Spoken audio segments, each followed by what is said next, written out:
బేసిక్‌గా 77 ఏళ్ల భారతదేశంలో మొదటిసారి దేశ విభజనకి సంబంధించి ఆనాడు జరిగింది భారత్ పాక్ అయితే, ఈనాడు దేశాన్ని ముక్కలు ముక్కలు చేయడానికి జరుగుతున్న ప్రయత్నానికి తెలుసో తెలియకో కాంగ్రెస్ పార్టీ సపోర్ట్ చేస్తోంది.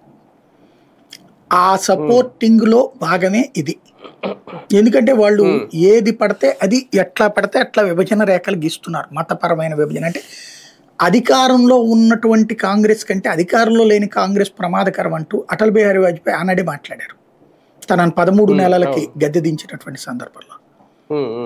అది ఇక్కడ నిరూపిస్తోంది. మతం పేరుతో ఓ పక్కన కళ్ళ ఎదురుగుండా జరుగుతున్నది.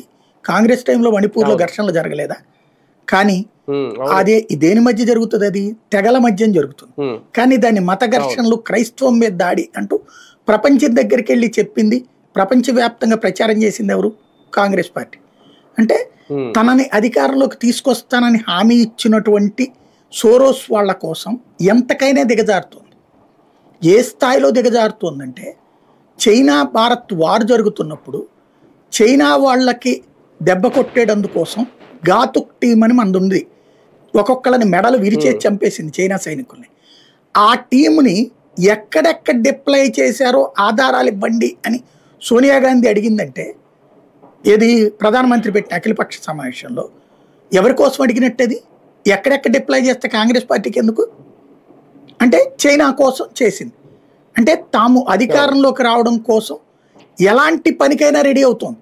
బంగ్లాదేశ్